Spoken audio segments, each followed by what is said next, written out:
I'd served nearly a decade on submarines and thought I'd heard every rumble and squelch the ocean could deliver. That illusion shattered the night our sonar operator, Petty Officer Chen, called us to stations. We were patrolling in the Bering Sea, deep under the Arctic Circle, 300 miles off the coast of Alaska. Above us, the ice pack groaned in perpetual twilight. Below, our attack submarine slid through black water like a shark. The cold was everywhere. The hull hissed as our nuclear reactor's heat pumped out into the Atlantic's chill. The crew's breaths formed clouds on the control room monitors, and every ambient noise, the whine of our ventilation fans, the turbines spinning, was muffled by the hum of high-pressure water outside. "Boss, get a look at this," Chen whispered urgently from sonar. I looked up from my station as he pointed to the display. For a moment, all I saw was a pulsing sweep of green radar. Then something froze me in my spot, a pattern on the echo sounder, flashing slowly and deliberately, like a staccato march. It looked like footsteps. Footsteps. On our hull. We know footsteps are uncommon on a submarine by design. The Submarine Force Museum even notes, footsteps are an uncommon sound aboard a submarine. The whine of the fans and turbines, the rush of water over the hull drown out most other sounds, making any exterior footfall almost inaudible. So when our sonar suddenly registered a rhythmic thudding, none of us believed it at first. Captain Myers strode in just then, frowning at the console. "What is it, Chen? Ice chatter?" "No, sir," came the reply. The young sonar tech's face went ashen. That's footsteps, sir, like someone's walking on our bow." For a heartbeat, nobody spoke. Then I quipped, trying to relieve the tension. "Must be the ghost of an old U-boat captain, sir." My joke died in my throat under the tension of our stares. Myers's face was as hard as the steel hull underfoot. "Show me," he ordered. Chen slowed the sonar pings. The blips on the screen stepped across segments of our hull map. 8 or 10 distinct impacts, each a second apart, then a pause, then a repeat sweep. Only it wasn't echoing off sharks or geology. Those were the solid thumps of an external force against the boat. Every hair on my neck stood up. "I've never heard that in 40 patrols," muttered Chief Engineer Bowers from the back. "He knows his submarines." That's when I realized this wasn't a sensor glitch. Even if active sonar could pick up a faint crunch, at our depth it would need an active ping, and we were running silent. Passive sonar doesn't normally classify what a footstep is. It hears motors, water flow, other ships, not human feet. So something was out there on our hull at the very least. Captain Myers leaned in. "Fuel sniffer again?" he whispered into the intercom, using the code for security-conscious comms. "Nobody pumps fuel outside here." He toggled switches on the sonar console. The thumps continued unabated on the screen. Below decks, in my quarters, I had kept a battered old magazine, Naval Ghosts and Legends, the one about the haunted USS Nautilus. There was a bit of lore I remembered. Long ago at the Nautilus Museum, workers reported hearing phantom footsteps in the dark, footsteps where there should be none. We laughed it off as a ghost story back then, but right now, under hundreds of meters of water, with a patrol scheduled to keep, this was no bedtime tale. It was real. "Get the hull sensors active," Myers barked. Every deck shook as our speed increased from creeping stealth to cruising. My fingers flew over the controls to bring online our flank array sonar and bottom profilers. Outside, seawater moaned. One by one, our sensors isolated the noise. The footsteps were coming from forward, just above the hull. I squared my shoulders. "Sir, initial read. Something is physically impacting the bow. The intervals suggest human gait. My voice barely trembled, but even I couldn't believe how calm it sounded. After all, we were hearing a human heartbeat pounding on our metal skin at 10 paces per minute. Myers pinched the bridge of his nose. All right. He turned to radio. All hands, situation 1. Helm, hold current depth and course. Everyone froze. He closed his eyes for a second. Then he told us to rig for all hands damage control just in case, and ordered silence on the starboard hull, the side closest to land. If it were a stray ice floe or storm wreckage, maybe shunting our course would jettison it. But Chen frowned. "Captain, this pattern, it's too regular. If it was ice or debris, it wouldn't sound like footsteps." My grip tightened on the console. "And there are no boarding ladder hooks or anything. We're out here. We're isolated. If someone made it down, they'd have had to sneak through our snorkel or hitch a ride. But we've done our leak checks. Nothing, sir." Myers nodded tightly. The colors on the sonar display were beginning to flicker in his mind, an unholy strobe of black and green. "All right, keep tracking it. Chief Bowers, verify watertight integrity forward." The chief clambered back under the bow decks in dim light, hammering and checking, then confirmed no breaches. And if something was on our hull, we'd better know it fast. It felt like minutes, then half an hour of tense waiting. The thumps stopped as abruptly as they'd come. For a moment, there was only the soft beeping of equipment and the distant roar of the reactor turbines.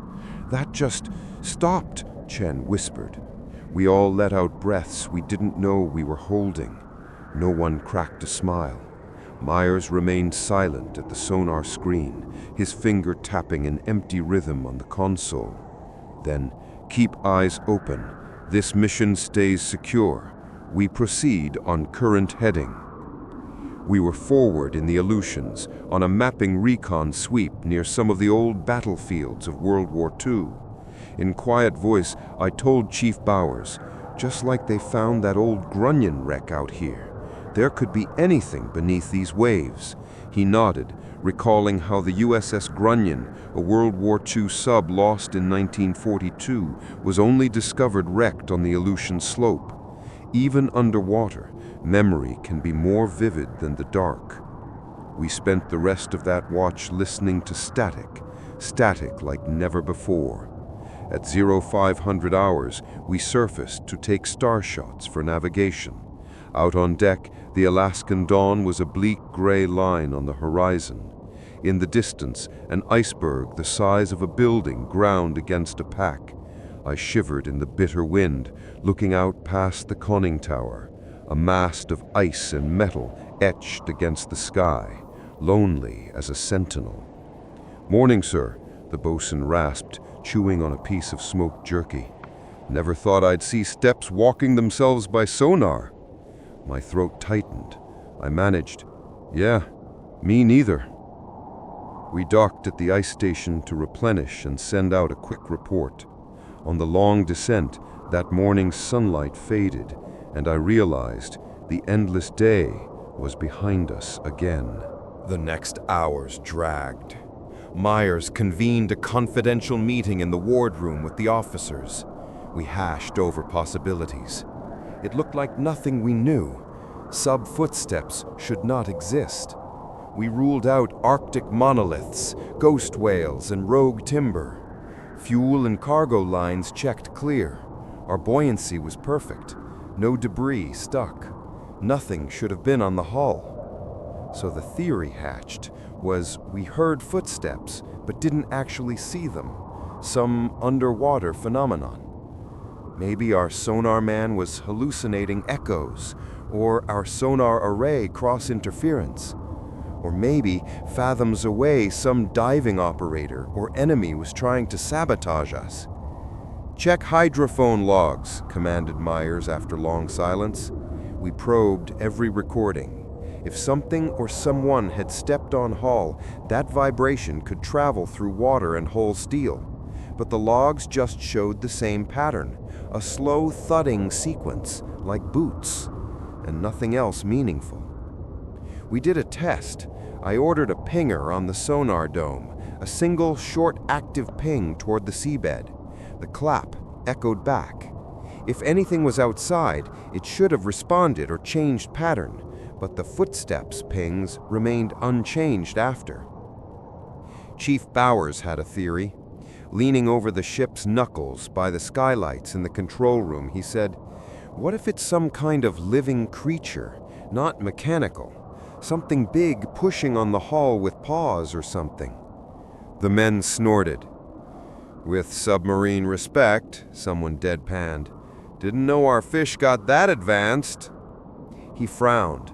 "There's uncanny stuff in cold waters. Colossal squids, drifting ice fractals, whatever. Why not a giant seal?" "Even a seal's trample should set off something on the infrasensors," the sonar chief pointed out. We triple-checked. Hull sensors still showed nothing when the footsteps played out, but in passive sonar, it was as if something was there. Meanwhile, the crew started noticing weird glitches. Quartermasters on watch spoke of lights flickering along the passages near sonar. Nav-Tune complained the inertial platform dipped for a moment. Even the captain's coffee machine spit the drink all over his desk without explanation. We pushed these off as artifact of sublife until everyone on board agreed something was off. Late into the night, I was on watch in the control room, scrolling through logs. At 21:47, the sonar feed spiked. Again, footsteps. My stomach flipped. I grabbed the radio. "Nav and helm, track our last course. Eyes out, I hear it too. Something's at the bow starboard side." Out the viewport, I saw nothing but foam and darkness. The hull's steel was solid with icing on the rails. I zoomed infralights through the sonar periscope. Pitch black, no shape, but the sound, it's moving. Marines huddled behind me. One pointed at a tiny blot on the side-scan sonar. Couldn't tell if it was life or just a tuft of algae on the glass. I eased our speed so slowly, the submarine hardly cut the water. Finally, the steps faded. Silence. Nobody moved for 10 seconds. Then Chief Engineer Bowers tapped my shoulder. "There's something wrong with Navstar." Ripping our eyes to that dial, I watched it weasel off course. "It's nothing. Must be an earthquake or bubble." But an acoustic pattern like heartbeat at 75 BPM. Colonel, for Navy jargon, Executive Officer Gorski stepped forward. "Lieutenant, feed the hydrophones into triangulation," he ordered. The sonar room sprang alive, beams rotating. The faint thud's origin held just ahead of us, at bearing 0, 10 meters off. Forward torpedo room. It shouldn't be. I ran to the sonar station as lines of ping geometries traced arcs. "Right there, sir," I pointed on screen. Gorski leapt up, eyes showing white. "Lock bearings, scope around and stow probes. If that's a person, we'll need to get them out." We had a diver helmet, but only for emergencies, and nobody wetsuited for -2 degrees Celsius. Still, we had to be sure. "Captain, give order to emergency surface at next opportunity," Gorski whispered urgently. But Myers was alert. On the small scope map, a blue dot blipped up. It wasn't on a normal course line, but it was on our path. "We'll surface in 2 hours," he said. "For now, keep monitoring and log everything." I realized he was right. It was cold, but if there was a survivor out there, he might be freezing by now. Waiting or not, we needed to collect data. 3 hours later, as final checks went into place, the sonar blip faded into nothing. The crew relaxed momentarily. But a second later, the third blip came back much closer, emanating from below the hull. Something was directly beneath our bow, drumming out a steady thump-thump. That was precisely where the deck crew would stand outside if we were surfaced. We held our breaths. The sonar started to pick up faint clicking, like Morse code. My eyes flicked to the cryptographer's station. The Morse gear lit up in 2 patterns. We recorded the pulses. It formed pulses: 5 rapid beats, pause, 3 beats, pause, 2. It resembled a code. "Didn't watch the old war movies, did you, Chief?" the XO muttered. "Translate that." The code tapped again, mechanical and slow. I had learned Morse in basic. If I'm not mistaken, it spelled HELP. Morse letters. It was unmistakable. Her, HALP. The footsteps had turned to taps, saying help. My gut twisted. Something living or conscious was outside, on our hull, telling us to help him. But who? We had no divers. 1 minute a tap spelled out a plea, the next minute silence. Myers finally spoke, voice low. "It's intelligent. If there was something out there banging, it knew what it was doing." The wardroom was tense. We had no idea who it could be, and the more we probed, the less sense it made. My mind whirled as I looked at the screen. The object beneath remained eerily still. No prop wash, no sign of movement after Morse ceased. It was like the ocean itself was holding its breath. All we had was the evidence on the instruments and now a message scrawled in sonar. "We'll surface at dawn," the captain decided. "We need to see what we're dealing with." All I could do was pray that whoever was out there got that help we now owed. That night was the longest of my life. The bow of the sub seemed to stare straight into the abyss. We checked every system constantly: hull temperature, pressure sensors, anything we missed. Each of us felt the strain. The crew's sleep cycles collapsed. Even the cook forgot coffee and vomited into his gear once. As dawn neared, we prepared for an emergency surf, even though in these northern waters it wasn't simple. The tension in the control room was palpable. We'd not been ordered here on intel, just a mapping sweep near Cod War relics. When the captain finally gave the order, I felt relief and dread mix in equal measure. We punched the ballast tanks. Hydroplanes pitched us up. Slowly, foot by anxious foot, we rose through the murk. On the surface, cold gray fog enveloped us, almost as thick as pea soup. The crew tensed at every sound on deck. When the hatch opened with a hiss, my heart skipped. The world outside was a silent white library of ice. Snowflakes drifted down like ash. I stepped out with a flashlight. Chief Engineer Bowers held it steady. We circled the bow. The decks were iced over. No one was there. There was nothing on deck. No tools, no spare gear, just frost. We looked for footprints on the deck or hull, but found none visible in the thin snow. Only one clue. On the starboard bulbous bow, just at waterline, faint wet marks. They looked as if something 5 or 6 feet tall had stood there. 5 round prints, each about a foot apart, then a stride away. Half the foot was submerged in ice, the other left on the hull metal, shining wet. It was as if someone had stepped up onto the bow and vanished inside. I took out a pen and started to sketch them in my log. Awful, wet holes, like boot impressions, so they wouldn't melt away. The pattern matched a human gait, stride roughly 2.2 feet apart. They were about 12 inches long, width 4 inches. Just as I lifted a gloved hand to brush snow away, Myers' voice came over the radio. "Ackerman to sonar. Report." My hand shook as I answered. "Sir, the footprints end at the bow rail, leading into the abyss." Another shudder. "Nothing beyond it. The marks look fresh, like he tried to hold on or climb up." From the conning tower, the XO snapped to.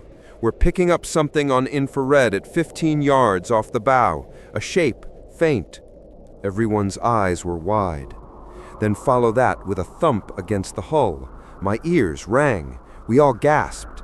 There, again, a clear footstep on steel. We on the deck heard it distinctly this time. It was coming from out in the water, slapping the sub's hull. Everyone jumped to action, grabbing weapons, though none of our gear was really good for underwater anything. It just felt right to have them. The shape on IR vanished, then returned, a dark blotch, humanoid, maybe 2 meters tall, motionless just below the surface where we were. It looked up at us with empty black eyes. I can't say why exactly, but my mouth jumped to a warning. "Stand back!" The silhouette stepped on the outside of the hull, like walking through water. Each footstep caused our entire gunnel to reverberate. The thing seemed tense, drawn toward the hatch. It clung momentarily to the railing, then let go. In one fluid motion, it crashed headfirst off our hull into the sea, disappeared beneath the bow wake. For just an instant, I saw wet hair float and a massive silver chain around neck, glinting like an anchor, and those haunting eyes staring up at me. Then gone. Below, through the sonar periscope, I tracked a shape zigzagging under us. "Below hull," I gasped. "We've got something beneath us." Myers lifted his hands. "Safety off. Diver squad, gear up." But even as he barked, the vessel lurched. An alarm screamed. "Bridge deck flooding." Bowers yelped, "Captain, sea door 1 secure, but we have a hull breach aft." On the bridge, we could see water spurting out from a slit along the keel near the second torpedo room. Someone ran by yelling for damage control stations. My mind went blank, but we were trained. This was serious. The port and starboard emergency pumps came alive, fighting the inflow. We had maybe a minute before the boat took a lethal plunge. I thought of the figure outside. We tried to help, and it attacked. The footsteps weren't a cry for help after all, but a lure into danger. "What about that ghost?" someone muttered. It didn't matter. We had a hole in the hull. We had to fix it. Myers gave it one more thought. "All right, send divers. Brace for emergency blow." But one look at the seas told us cold water and partial flooding was all we'd get. Below deck sparks erupted. The bulkhead seals jammed, forcing the aft torpedo section under nearly 15 feet of icy water. Mirrors in our sub pitched and bent under pressure. My ears popped as I raced to help the damage control teams rig patches.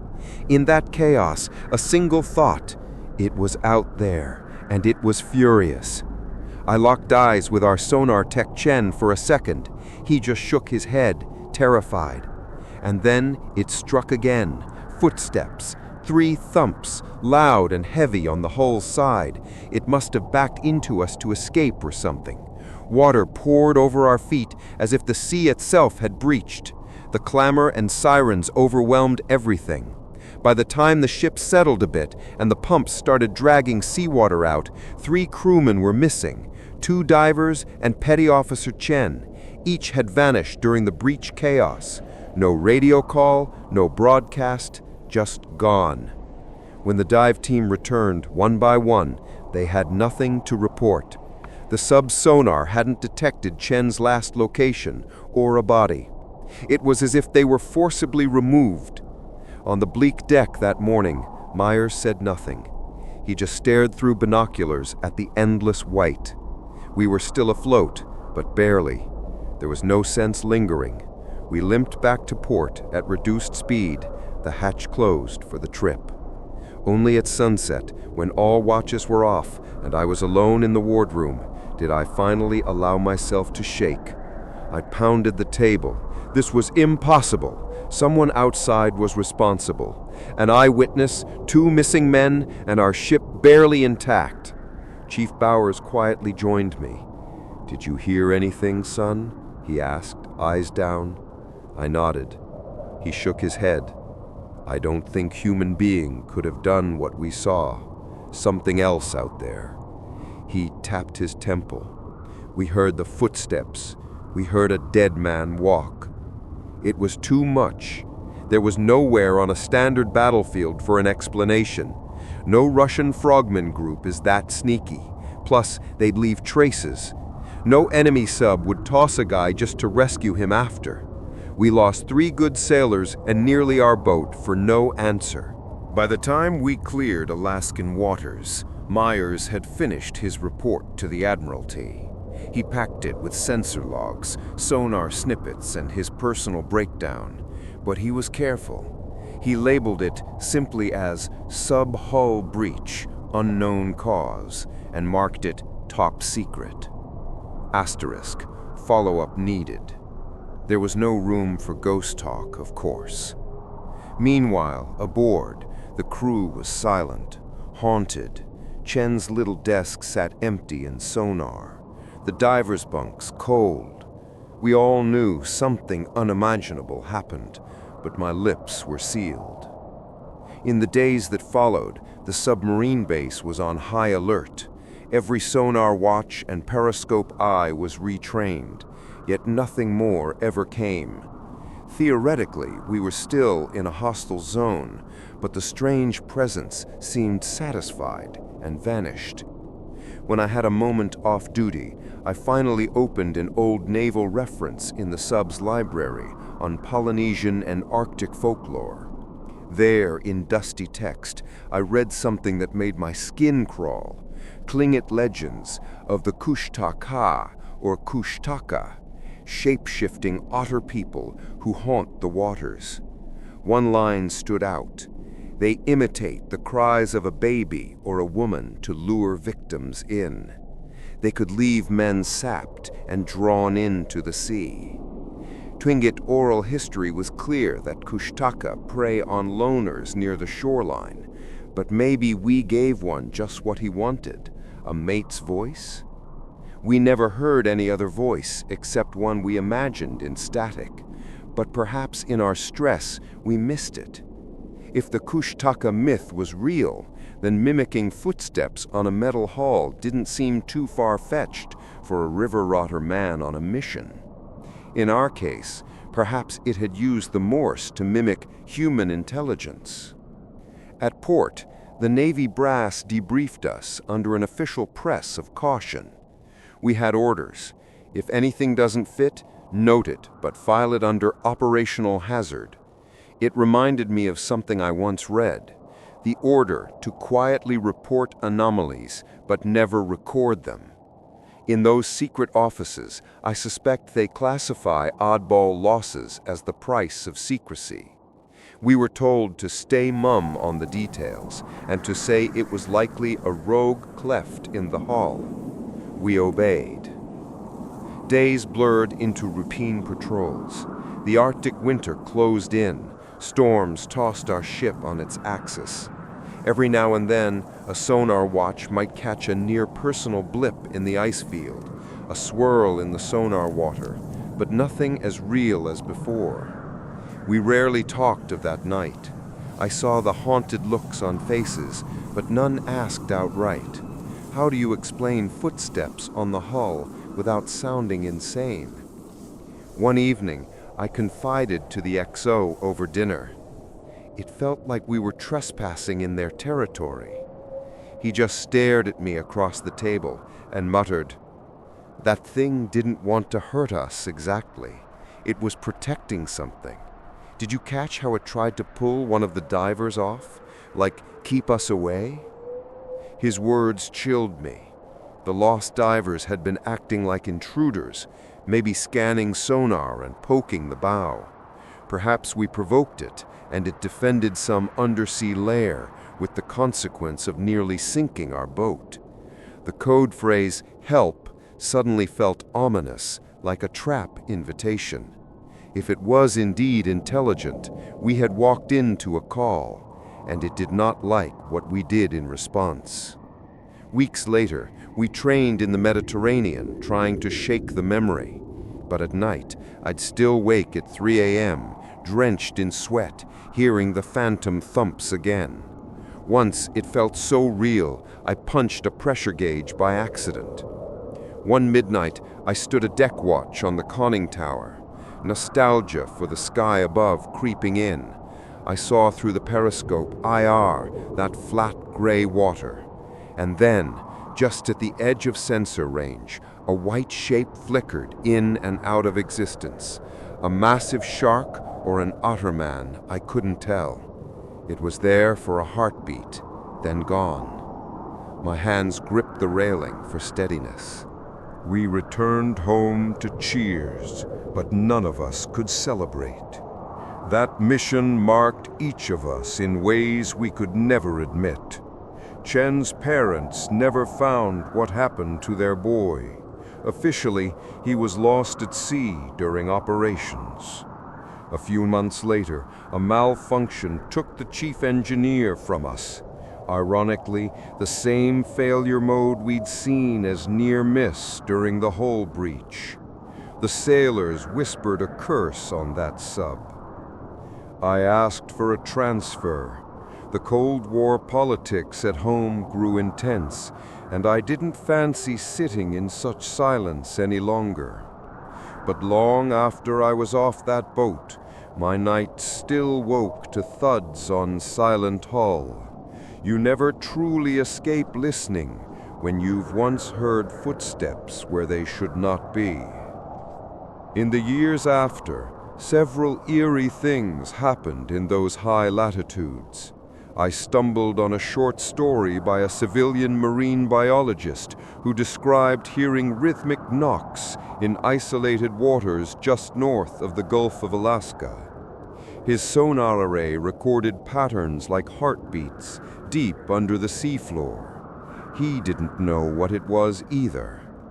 Another account from a Russian sailor farther north reported equipment going haywire near Franz Josef Land, and that same Morse pattern buried in noise on his console. By now, governments have set up the AARO office in 2022 to collect strange reports from pilots and sailors alike. While they deal mainly with UFOs these days, I bet our incident is buried in their archives as another unidentified submerged anomalous phenomenon. USAP, let's call it. The official bulletins stay mum. I'm sure if I gave them our logs, they'd file it away under Event Horizon. I've come to think of it this way. Alaska's remote waters are rugged enough to be a Bermuda Triangle on its own terms. The so-called Alaskan Triangle, that region bounded by Barrow, Juneau, and Anchorage, is reputed to have twice the disappearance rate of the national average.